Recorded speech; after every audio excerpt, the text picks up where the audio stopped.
I was there during the Egyptian revolution when Hosni Mubarak was thrown out of Egypt. That was 2012. I was there during 2012, 2011. Yeah. When they were thrown out, guns were being shot on the streets. The Malaysian government asked everybody to come back. I didn't come back. I was bald. I lost all my hair. My lips were all swollen. My whole face was inflamed due to me being depressed. So for yourself, are you happy now? Me, am I happy now?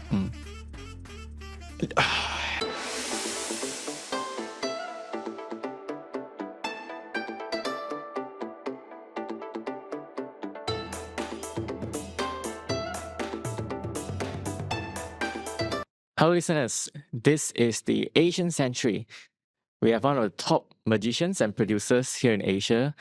I recently attended the Stagecraft Masterclass with our guest here and also Harif Iskandar. I really like the community. I learned so much in the 2 days.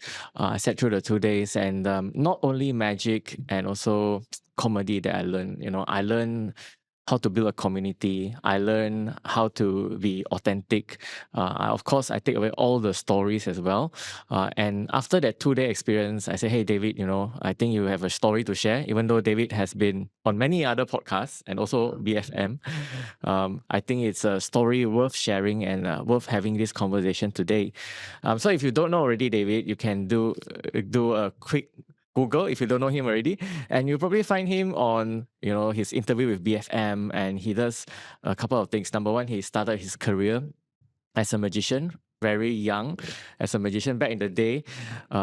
For people, I would say my age, remember when KLCC just started, so he started doing magic there when he was young, and after that he had a stint overseas as well. One of the things I want to ask him later is how was his experience in Egypt, and I think the thing that I really is impressed is people who go all in, people who dive into things. So from what I hear is that he dive into magic. There was no plan B. He just did, he bought a one-way ticket to Egypt. He did magic for many years, produced a Genting Highlands show for many years. He worked with the top magicians, including David Blaine, David Copperfield.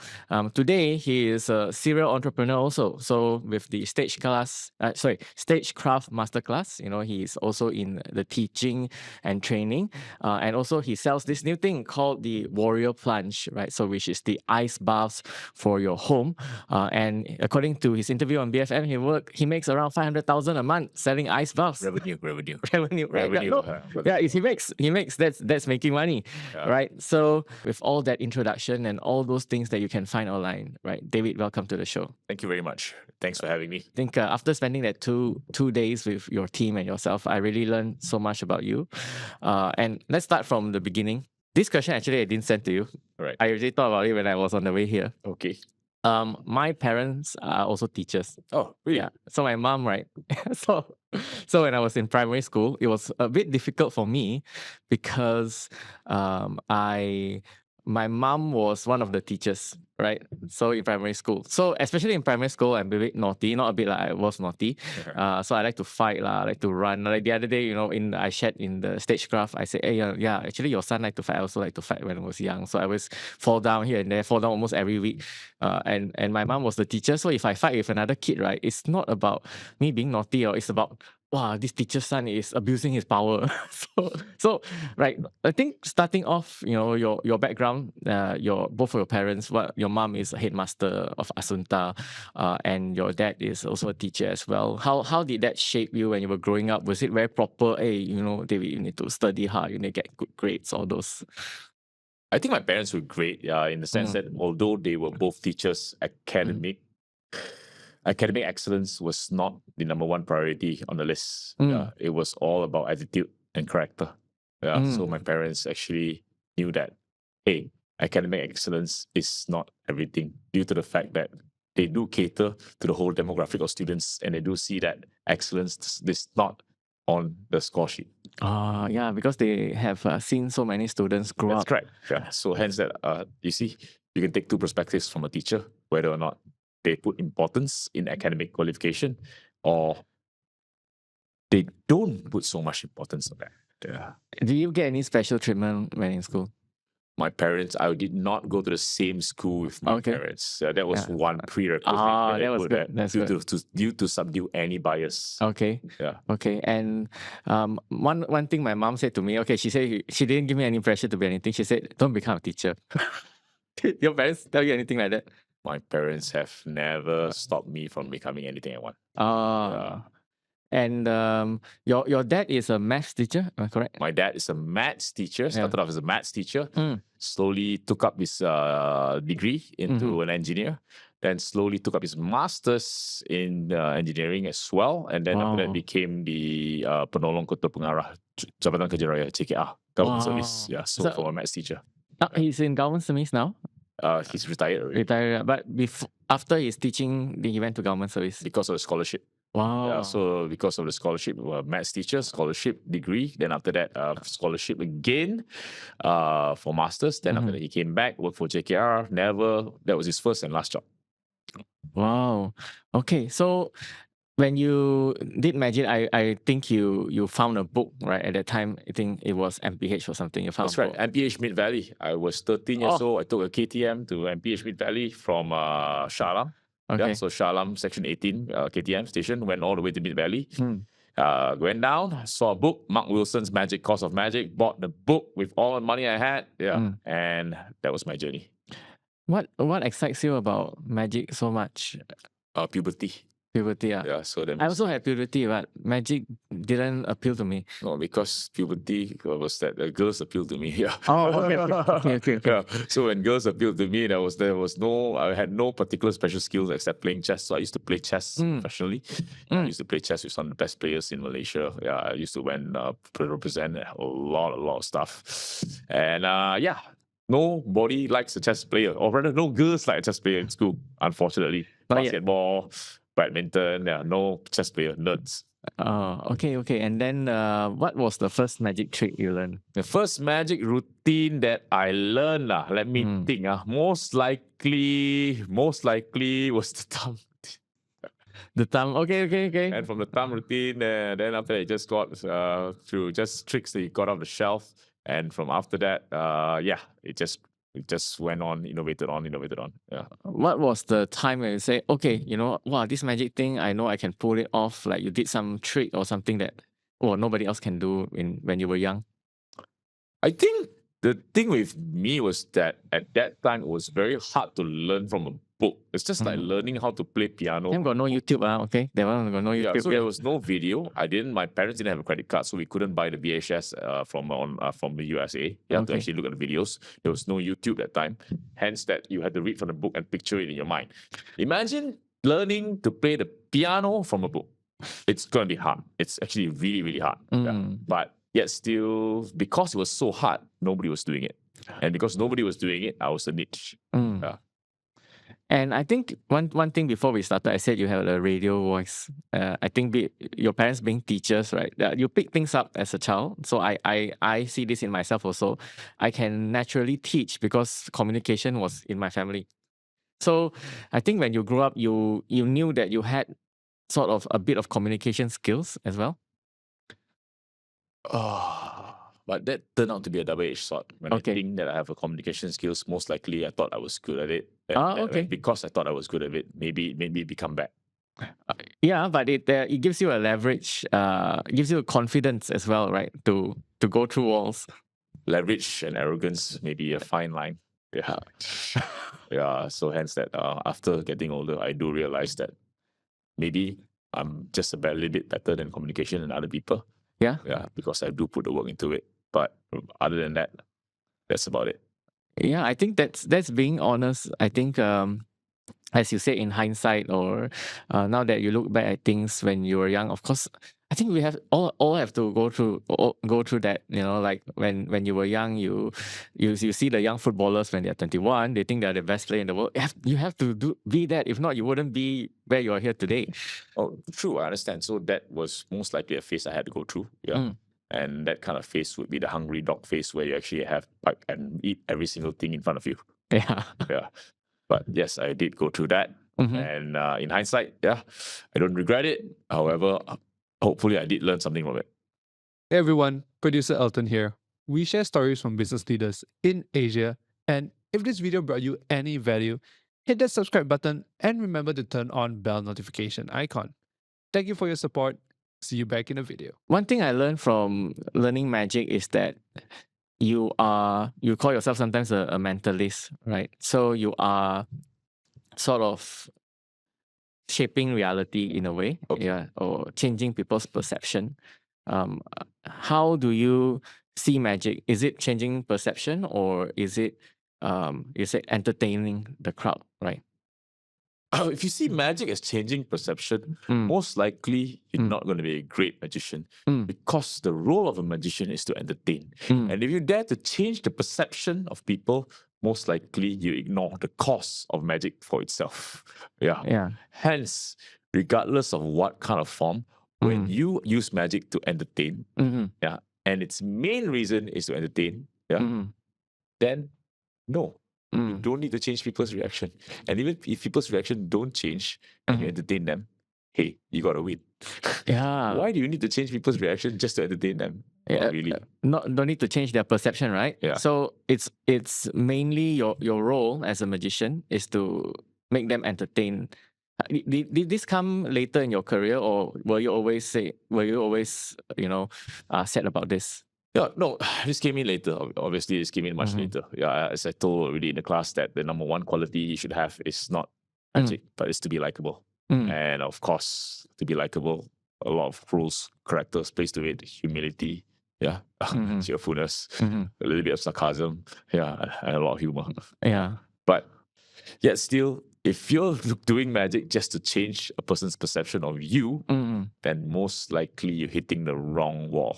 Yeah. I think you cannot actually change people's perception, no matter it's magic or whether it's career or business or success. Maybe you would, but that comes secondary. Yeah. The entertainment part comes first, because you may change 1 or 2 people's perception, but you can entertain 10 or 1,000. Yeah. So picking up from your start in magic, you said you used to take the bus from Trono to drive. Drive. Wow. Take From the Trono all the to way UTP. So I'm from University of Technology of Petronas, so I used to drive from Trono all the way back to KL just to perform shows and drive back to Trono. Oh, I know exactly where Trono is because I studied next door. I studied in Kopeng. That's right. So that was go through Batu Gajah, go there, and then after that, yes, all the trunk roads I can imagine now. That's what I did daily. And let's talk through how it happened. So when you, from Trono, you did magic, and then eventually you perform in front of some Egyptians as well. Then you finish your university, and you said you didn't attend your convo, and then after that you didn't attend my convo. You were in Egypt, right? How did that happen? How did Egypt happen? So Nokia that time had a Music Express phone.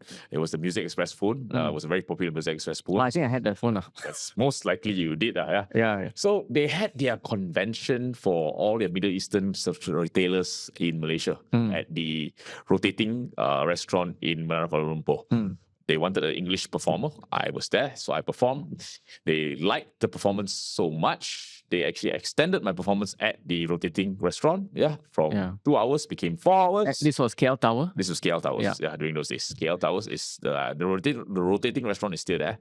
They extended it to 4 hours, and then from there, they brought me back to Egypt to perform for the Nokia Music Express launch of the phone right there.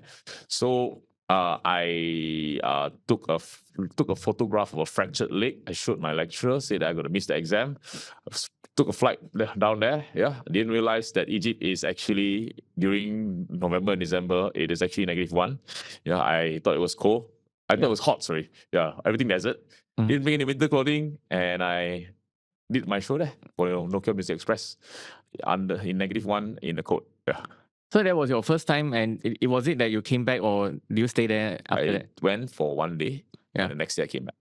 And then after that, you went back again? After that, they called me a few more times. Oh. Yeah, because they liked the performance there. You must understand, in Egypt, not during those days, even during now, when a local perform magic, they will say haram, black magic, and they needed a foreigner to actually do it. So I fitted the role. Yes. not many Chinese can speak English articulately. Yeah. For their perception, when a Chinese goes there, ni hao. That's about it. Yeah. And at that time, your brand was Japanese, right? Am I correct? That's correct. So I branded myself as Japanese because the Japanese I thought could earn much higher. Because Nakamoto. I think that time Manchester United just had their first striker. Yeah, from Japan. Hinamoto. Is it? Nakamoto. Yeah, so they had a first striker, so it was very big because Egypt is a big football. Egypt is is the African League champions. Yeah, Mo Saleh. Yeah. Yeah. I think the thing that we nowadays we hear a lot about Egypt is it's a very dangerous place. Ah. At that time, To be very honest, it was super dangerous. I was there during the Egyptian revolution when Hosni Mubarak was thrown out of Egypt. Yeah. That was 2012. I was there during 2012, 2011. Yeah. When they were thrown out, guns would be shot on the streets. The Malaysian government asked everybody to come back. I didn't come back. what? Yes, I didn't come back because I want you to imagine birthday in Malaysia during the time, but I was performing in a place like Langkawi. So what? There's no disruption. You see, yeah, birthday is happening in the KL city center. Yeah. Everybody thought the whole Malaysia is in chaos, but in Langkawi, nothing's happening. In Tioman, nothing's happening. I was performing in places like that. You were in a sort of resort place. In a resort, yeah, where the rich satisfies the rich and don't care about the political scenes. Wow. What was the point where you were there and said, hey, I don't want to come back. I want to spend some time here? Because I was making US dollars. That time, US was pegged at 3.8. Yeah. So hence that every 1,000, I was making 4 times more. Yeah. So I actually had 3 months to make the whole year for any singular person from fresh grad. Yeah. I had 3 months to make their whole year. If you do the multiples, 6 months to make 2 years. 9 months to make 3 years. So if I stayed 1 year, I actually made many years. More than 4. Yeah. Due to the fact that I don't earn the exact same wage. Yeah. And that time, right? It was pegged to 3.8, so it was quite high. And you were supposed to be a petroleum engineer, right? So that also is not something easy to give up. Also, right? It was easy to give up. Hated it. Yeah. Totally hated it. My whole class had only 4 girls only. Yeah, I was in university. I was like, oh my gosh, what did I get myself into? I was looking at American Pie, Euro Trip. I was like, oh, this is how college life looks like. This is dull, man. Yeah. Yeah, at that time there were those movies as well. And of course, you'll probably be at an oil rig somewhere if you become a petroleum engineer. Yes, I was like being an oil rig. However, the notion of doing magic to earn money was also not very, very a big thing for me because I'm not sure whether it could make money. However, being on an oil rig, the epitome of a magician would be to go to oil and gas on an oil rig to earn on a fresh grad salary at about 12 to 15,000 a month. Multiply that by 10, there's 150. Multiply that by 12, there will be about 180 per year. Yeah. So the easy maths would be, if you were to work it at 5 years, you'll be a millionaire. Consider that's the stupid maths that you usually make. But people can't actually stand working on oil rig alone for 5 years. You can't. I think you can go crazy. Absolutely, ridiculously, redonkulously crazy. Yeah. That time without internet, even with internet, it's hard. So it's hard. I was in Egypt itself. It was absolutely hard. Yeah. Was it the same time as well? Was it before Egypt that you also had this girlfriend where your famous story, you go and tell them, hey, I was in university when I had my very first girlfriend. She was a stewardess from SIA. Really amazing girl. And I traveled to Singapore almost twice a month this year. Yeah. Because I was doing magic, already had some money. So my big goal that time was when I was in Singapore, want to take her out for dinner. My goal was to not look at the price, but to order the food. So that was it was a small goal. Now I achieved that, but that time that was the goal. The goal is if I could actually go to any restaurant, not look at the price, but order anything there, and then the food comes, it doesn't matter, I can pay. That was the goal. Yeah, so that's the girlfriend where you had your famous story. Your parents asked you what do you do for a living. You said magic. And she said, yes, what do you do for a living? I said magic. I said, not your hobby, but what's the way you work? So in the end, things didn't work out with this girlfriend. It was long distance, and none of her fault is my fault. For me being too young, for me being just too young. Yeah, that's about it. Yeah. And you also shared this story where eventually you had a billboard many years later outside. It was not many years later. It was actually it was just 2 years later. 2 years later. 2 years later. Was it a Genting show or Yeah, it was something? a Genting show. So when you're Genting show, you actually have all the Genting big billboards. That's their resident show outside.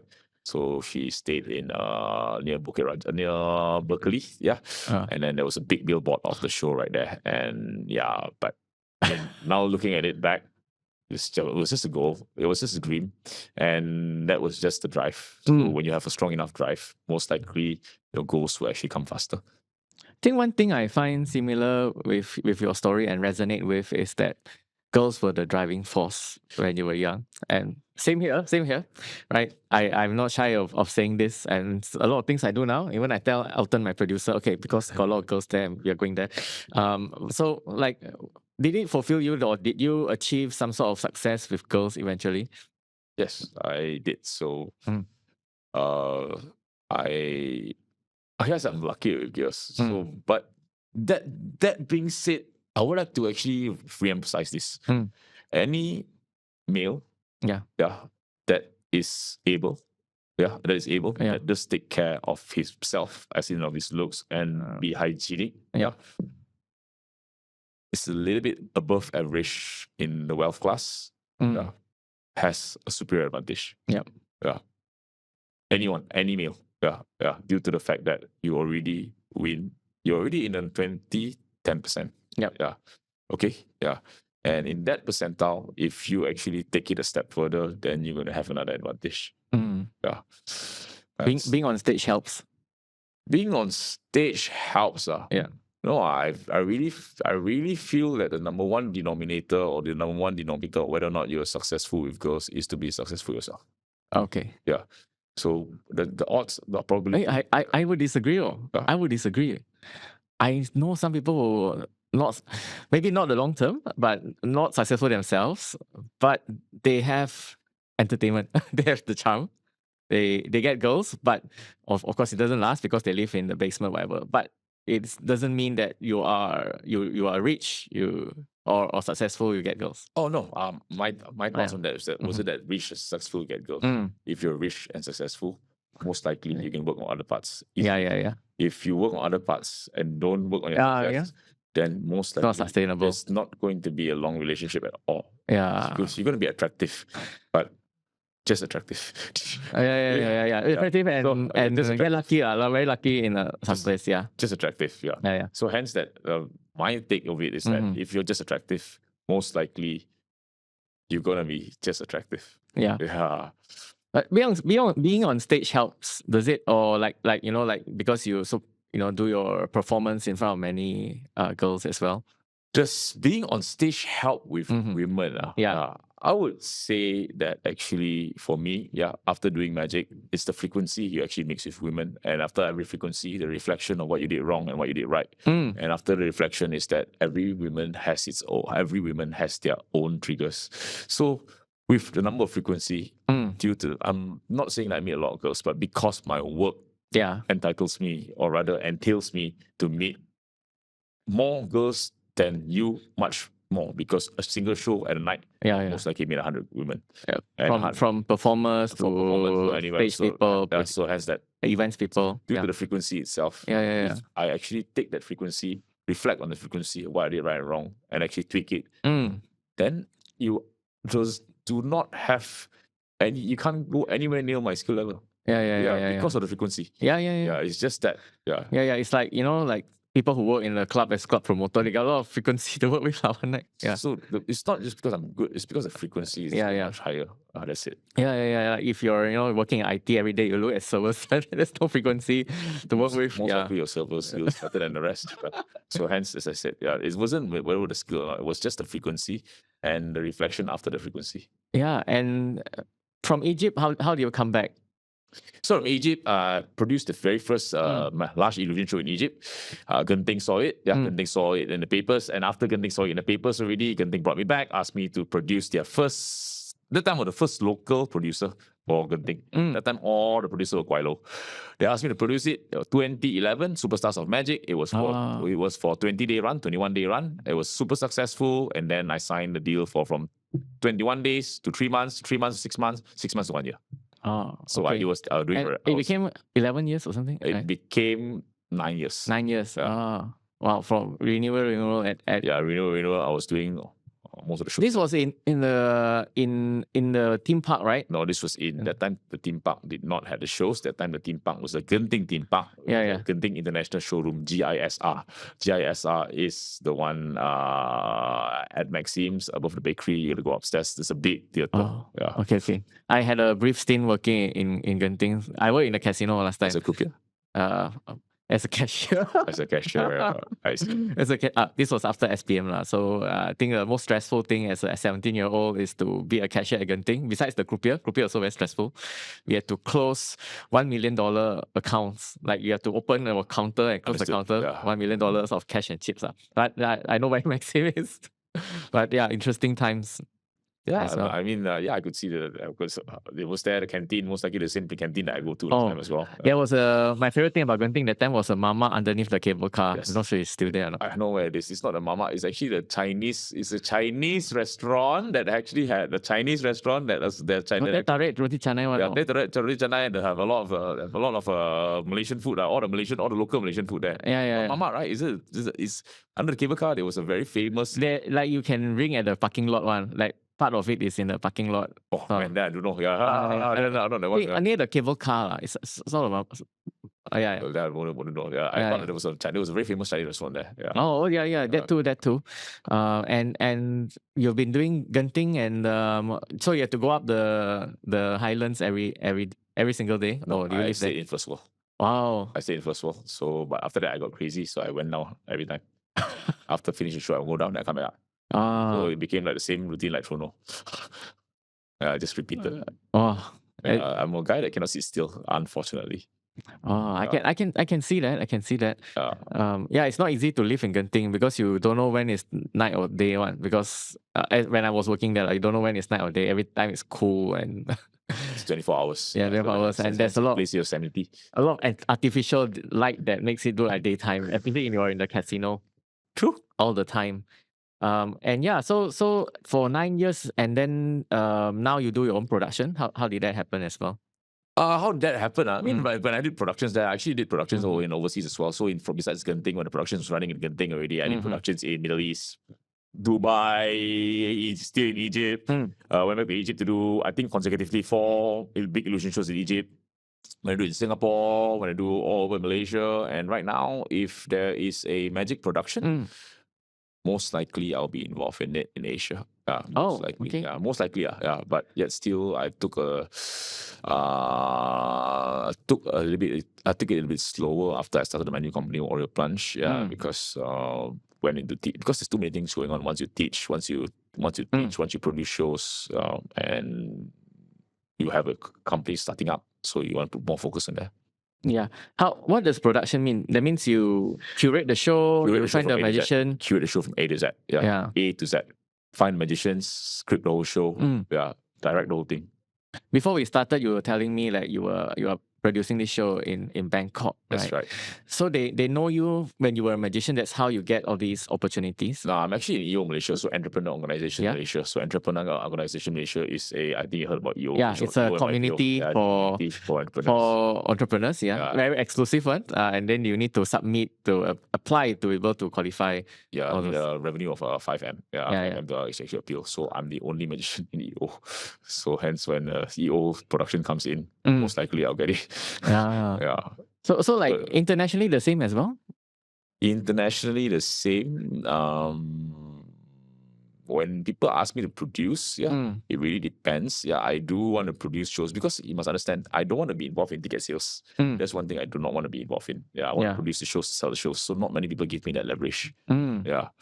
I don't like to maneuver myself into ticket sales. And they will say, like, for example, Bangkok will say, hey, we have this show, please curate a show. Curate it A to Z. Shoot them a costing, tweak it. After tweak it already, direct the whole show, bring in magicians, direct it A to Z, and then produce the production. And you nowadays, because of your friendships, you also curate comedy shows. Am I correct? Yes, I actually help Harif. Yeah. So Yeah. I'm Harif's producer right now. Yeah. So all the shows that we see sold out nowadays is your. Yeah. I actually from this year. Yeah, what's the difference you see like between producing? Like, would somebody come to you and come to you with just I say I want to do magic, or let's say I want to do a night, and then you can curate even the whole night.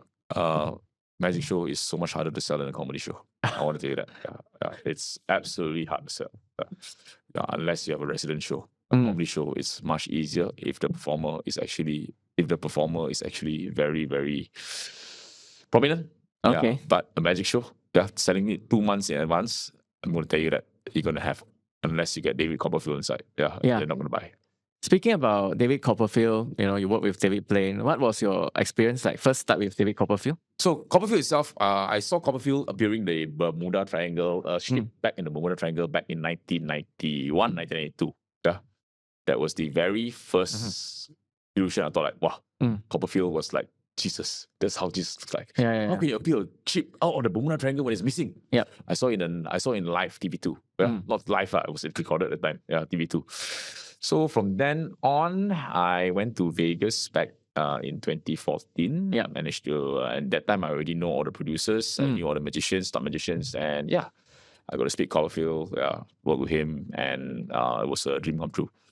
Yeah, that was the epitome, meaning that if you were a tennis player, Yeah. and your idol was Andre Agassi, the goal was to actually play Andre Agassi at the Wimbledon finals. Yeah. That was my goal, and I was like, So you did a show with him? Or? no, I didn't know the show. Only back end. I'm only in charge back end. And so you produced his show here, is it? I did not produce Copperfield show. I got to say that. Yeah, I only work with him back end. Yeah. Just bring back and forth ideas on Okay. the back end. Yeah, and then ideas went into the shows. We can't tell which one. Yeah. Okay. Yeah, but yet still, as I said, getting to even to that pace. Yeah. It's crazy. He's like even more than Agassi. I would say like Federer of, but he's the number one lah. He's like Michael Jackson of. Depending on what genre you are. So for my genre, Copperfield was there, and I was a dream come true. What do you learn from David Copperfield himself? Ultra work ethic. Until today, if you were to put all the three entertainers in the world, Oprah, Steven Spielberg, Copperfield will be the third richest. Copperfield is a B league, meaning $1 billion league. It's worth about 1.2 billion. Just to give you the perspective, if you were to come to Malaysia, Copperfield will be the top 20 richest in Malaysia. Just so you know. No, just be enough. Just by becoming a magician, you are B league. The only B league, the second variance to Copperfield, is nowhere near B. Yeah, it's nowhere near B. Not even near 200 million. So you see, the work ethic towards going there is crazy. Till today, he performs 6 shows a week. Some days, 2 shows a day. Till today. How old is he now? If I'm not mistaken, he is 62. Wow. Yeah. If I'm not mistaken, I've got to check. 62. Yeah. In your opinion, how did he achieve this level of wealth? Like there are a lot of performers out there, right? There are even singers or pop artists who don't reach the B level, like you said, not even close, right? So what do you think? Because everyone can perform, everyone can do many shows, but what do you think? Frequency. When you have your own theatre in MGM actually offered him his own theatre where there's no rental. Yeah. Wow. And if you pack up the whole show, it's a 1,000-seater show. Let's say it's a 1,000-seater show, and the average price is at $100. You're getting how much per show? Do the maths. 100 times 1,000 is 100,000 per show. Times that with 700,000 a week. 700,000 a week times that with 4. That's 2.8 million a month. Times it with 10, 28 million, 30 million. And look at the numbers. And do that consecutively, compound it with other businesses for 10 years. You will be in the B-League. The maths don't lie. Hence, Copperfield's frequency, as I said earlier on, is what differentiates him from all the other people. Wow. Okay. I can see why you're also very hardworking. I think before we came here, you said spend the whole night planning all this. Wow. So I can see where the work ethic comes from. So what about David Blaine? So when I was growing up, of course, I see David Blaine, there's all those challenges. And So Blaine itself is a different genre. When he came down to Malaysia itself, he was doing his show at Stadium Merdeka. Only assisted, but still Copperfield was my idol. Due to the fact that bias, because that was the first person I watched on TV. Yeah. Matt Angel, Chris Angel, David Blaine, Copperfield, Penn and Teller. Most likely every single idol I want to meet, I've met. And still Copperfield, due to his work ethic, wins hands down. And not only because of work ethic, because the work ethics translates to results. Yep. And I like to see work ethic that translates to results rather than work ethics that goes to waste. Yeah. So when someone actually embodies his work ethic and shows that, hey, this is the results gotten from this particular effort, and then you say, oh my gosh, if you could model just a tiny bit of this, most likely, regardless of whether it's magic or life, then you can get actually very, very good in such a short span of time. Yeah. And besides David Copperfield, what other, let's say, entrepreneurs or business people you look up to? Business people or entrepreneurs I look up to. Don't have. God. Yeah. I mean, of course, there's so many people I read from, but if you were to actually look right now, unfortunately, I'm siding more towards the David Goggins style. But okay. Wow. Yeah, I'm siding towards more the David Goggins style because I want you to understand, to be an anomaly in magic, you got to be a little bit extreme. Yeah. And you can't just be a normal magician to reach the top tier of the criminal crop. To be a tech entrepreneur, most likely, a group of tech entrepreneurs will be on the richest tier.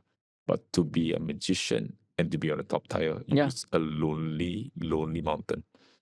So you have to be extreme. Maybe not even extreme, eccentrically extreme. Because of that, I understand. The genre that I pick requires me to be that. That is very, very profound. You said in the stagecraft, I remember, the number 1 magician and the number 2 magician, it's not even close. The variance is absolutely far. Very, very, very far. The richest, the richest teacher and the second richest teacher is worlds apart. Who is next to Tony Robbins? Who? You can't name a person next to Tony Robbins. True. Yep. So hence that the number 1 teacher and the number 2 is worlds apart. When you don't pick the niche of a business that actually is very, very general. So what do you think is, I also don't know who is the number 2 magician, but what do you think is the difference between the number 1 and the 2? What was it? Opportunity? Is it different work ethic, like you said, David Copperfield? What is the things you see? Oh, it's different. It's the delusional belief that they can actually be number 1. With that delusional belief, it goes into eccentric action that doesn't care about the law. Doesn't care about the law or doesn't care about the conformity that actually the world puts them in. From delusional belief, it goes into ridiculous, abnormous action. And then the last one is the absolute resilience to not give up. Wow. These 3 things. Because even with the first 2, with the last one, if you don't have the last one, most likely, because you're so eccentric and the world doesn't understand you, you're going to stop. Wow, that's so powerful indeed. And I think that is because you say you learn from David Goggins. So for the audience, David Goggins is this book author that preaches a lot about endurance. Even his leg break already or whatever, he still finish the marathon. Right? Do you see that in yourself? Like, do you say, okay, I have to work hard or I have to believe in myself? What do you see? How do you apply that to yourself? I think for me, one of the things that I never do is I never complain. Maybe I do, but hopefully I don't do it much. So let me take that back. A little bit of reflection. Yeah, maybe I do, but not that much. Yeah. Yeah. Every adversity is an opportunity for me. Mm. Yeah. Every setback, is a comeback. Yeah. For me, life happens not to me, but Yeah. for me. Wow. Yeah. When life happens for me, I just take everything in. Mm.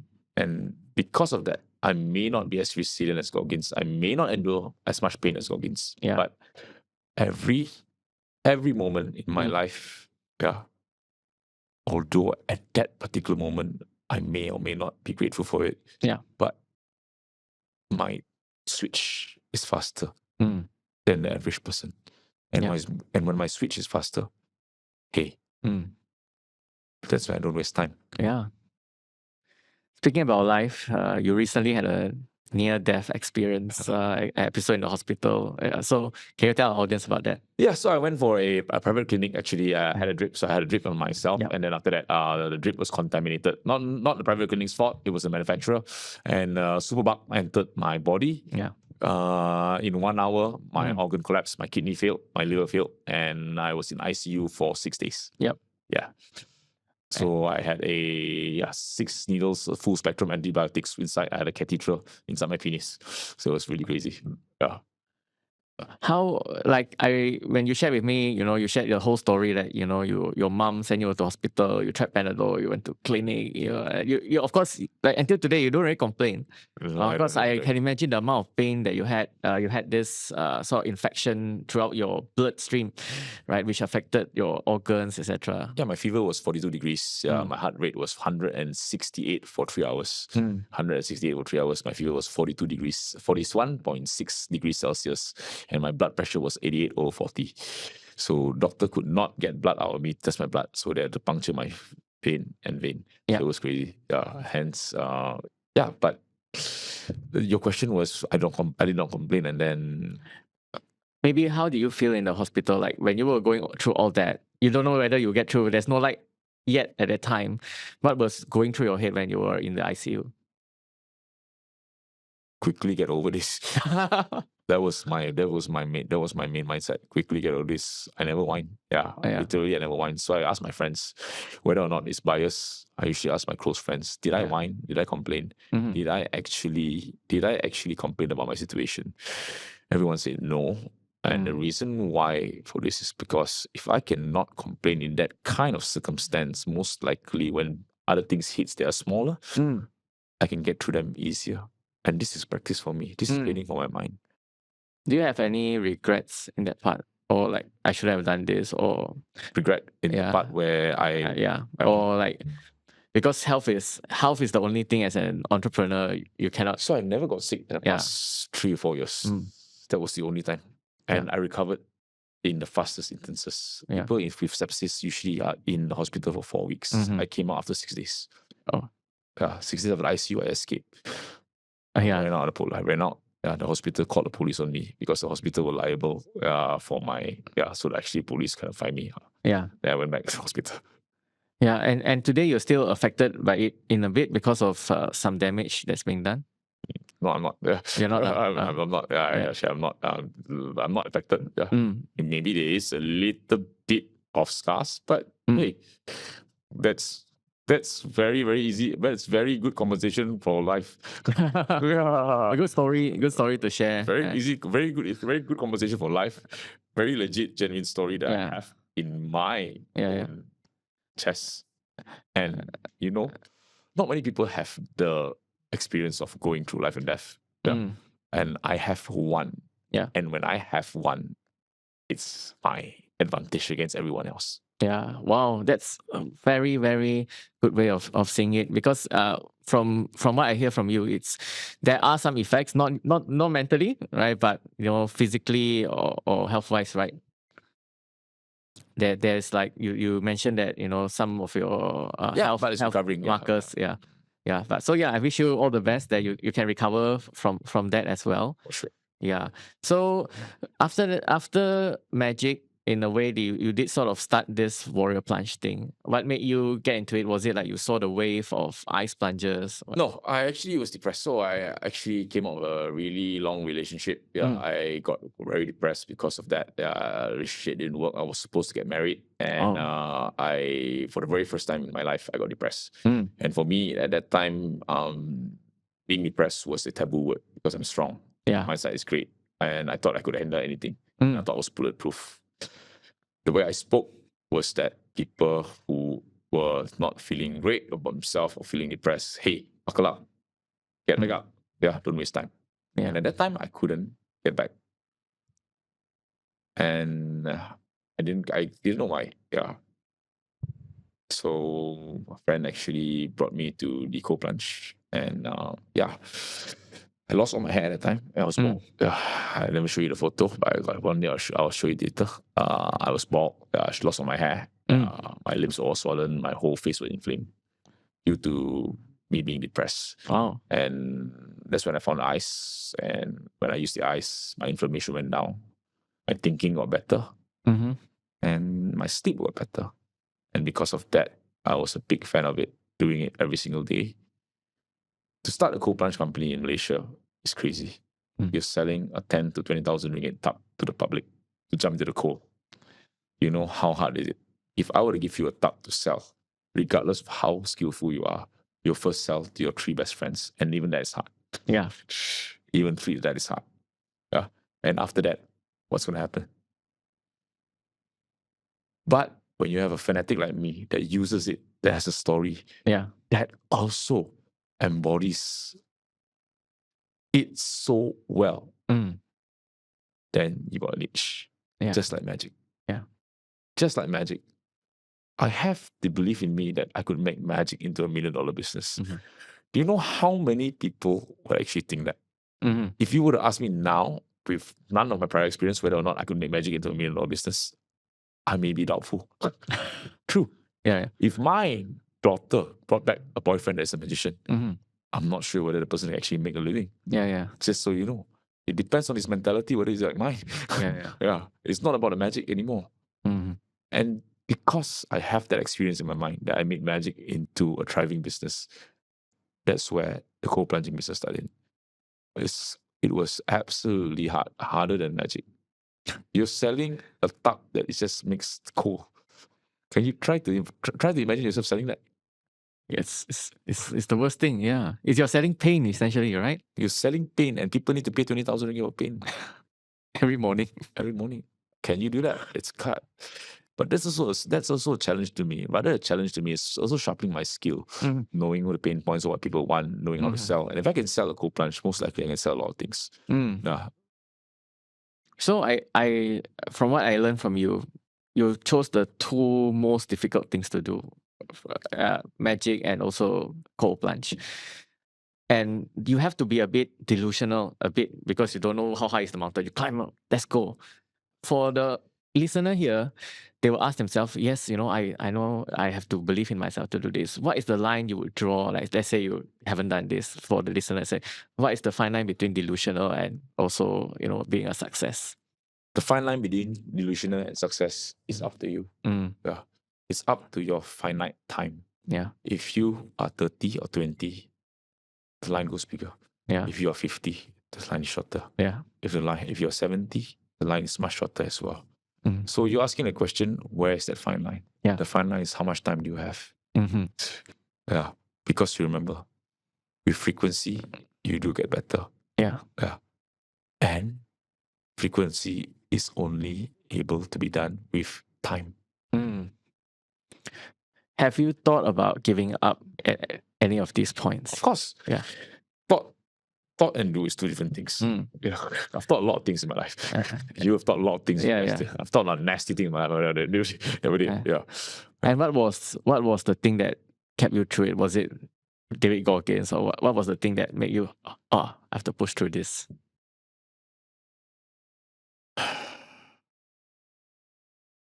What is the thing that made me push through a time where I never thought I could go through?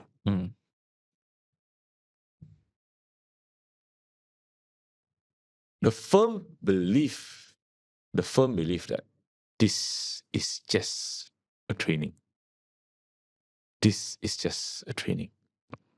And every time I cannot go through, I said, oh, if I can get through this, most likely this would prepare me for my future self.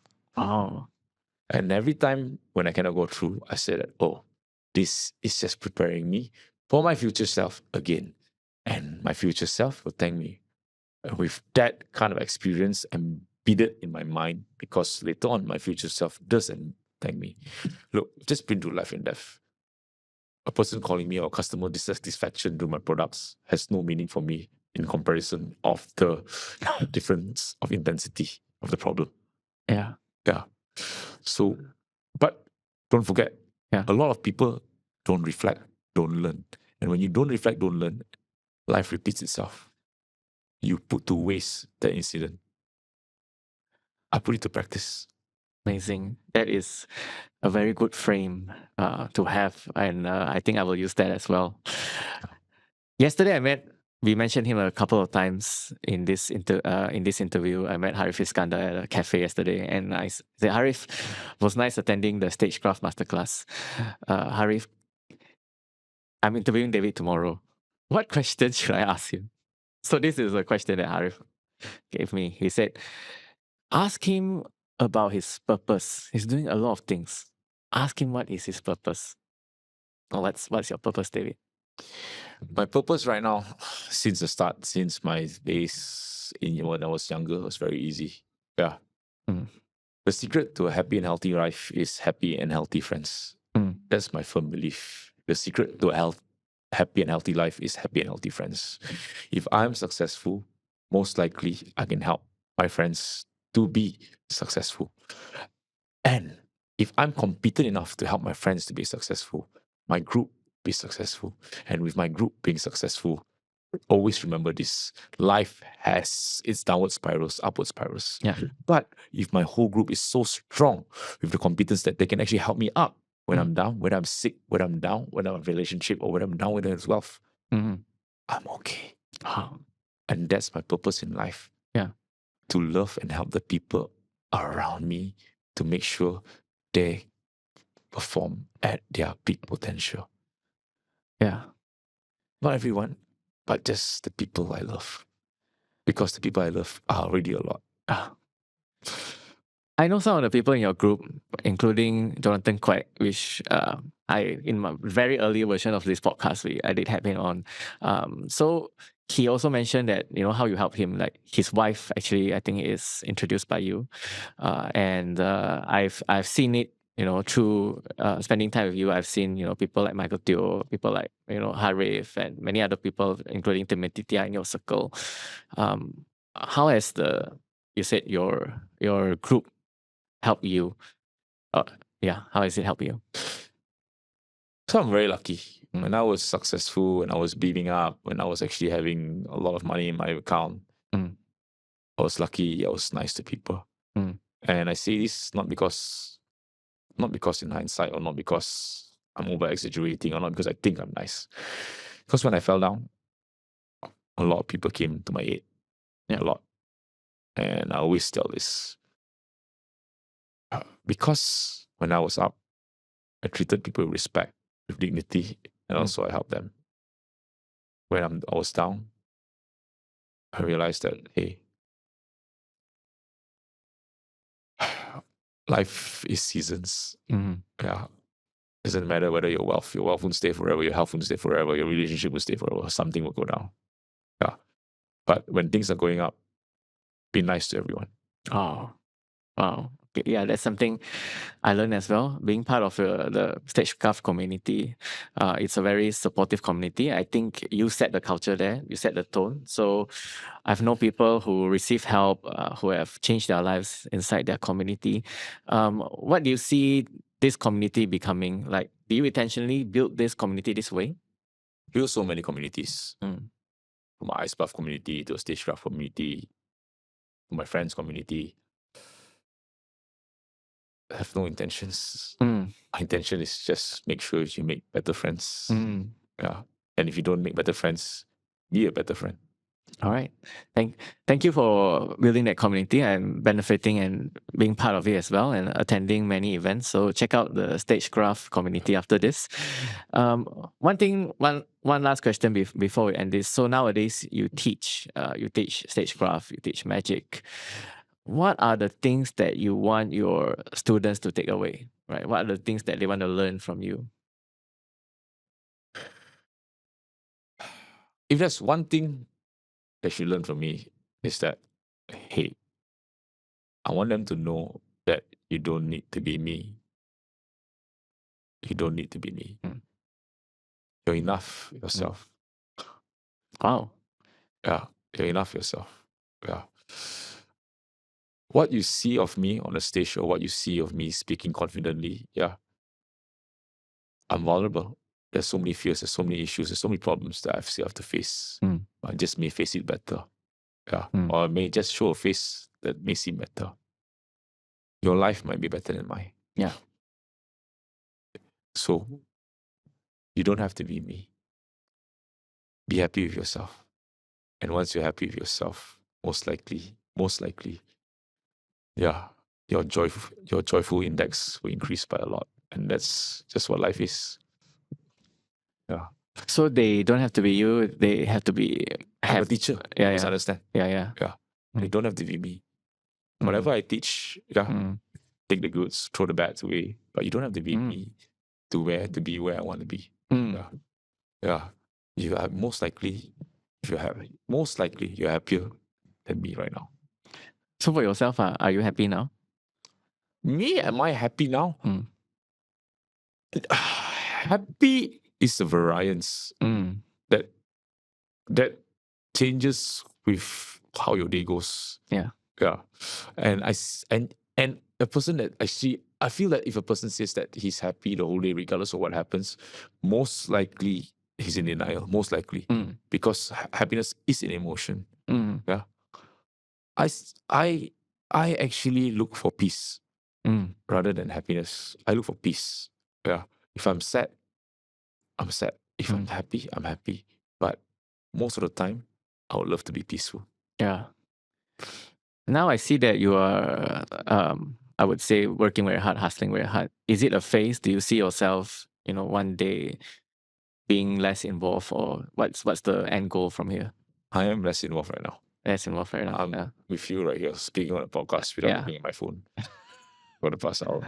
Yeah. What is the end goal? Like, do you want to build a team, or do you want to be the best producer in the world, or the most cold plungers? What is the end goal? What's my end goal? Yeah.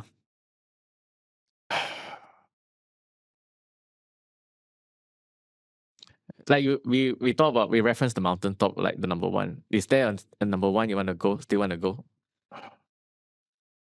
I feel that for me, the notion of being number one, the notion of being number one is something in the past. Yeah, I don't mind being number 3, number 4, number 5, as long. Yeah, okay, as long in that circumference, I'm at my peaceful mind. Okay. Yeah.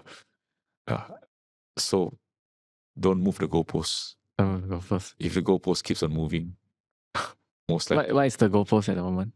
Why is the goalpost at the moment? The goalpost at the moment is to sleep soundly, peacefully every night, waking up with amazing, raw abundance of energy, doing what I like. And with this goalpost in mind, there's no particular value. The value is already there. So your drive is to help as many people with cold plungers and educate people, and maybe that's to produce shows. Is that you say do what you like, right? So this, I think that's a little bit normal for my liking. For me, okay, to be peaceful and to be happy with what you are. It doesn't have to be cold plungers, neither does it have to be magic. It could be doing any new skill or whatever. My peace index is the most important thing to me right now. A peace index. And my peace index can also be here when chaos hits life. Because chaos is supposed to hit life. Just like in hospital. Was I peaceful? Yes, I was. Yeah. Was I in pain? Yes, I was. But I was still peaceful. Yeah. Yeah. So by training my mind to be like that, regardless of there's this big thing in my life which right now, okay, Yeah. which I like to end off with. So I love my mom a lot. Yeah. My mom is the best thing that's ever happened to me. So my mom is the only person that loves me more than herself. Okay, yeah, I can tell you that my mom loves me more than herself. Me being an adult, yeah, but just say it outrightly. Yeah. She just loves me more than herself. And I think my mom, being the strong woman that she is, always has this goal. During her funeral, she wants me to be the strongest person there. During her funeral, she wants me to be the strongest person there. And I can't, previously, I couldn't fathom me actually being at my mom's funeral. But, if you look at it from an adult's perspective, that day is going to come. Yeah. One day is going to come. And if you are strong right now, and if you should actually position your mind, train your mind to be strong during hard times right now, Yeah. you can face difficulties in the future easily. Mm. And if you can face difficulties in the future easily, if you can take life by its horn and actually be peaceful during times of chaos, isn't that what life is about? Yeah. Not to be a millisecond happy, but rather to be calm during times, regardless of what the situation is. Yeah. What drives you though? Like you work very hard overnight. Is there something that drives you? What drives me? Yeah. What drives me would be not needing to do what I need to do when I'm told to. Yeah. Okay, let's end with that. Yeah. That's powerful. Thank you. Thank you.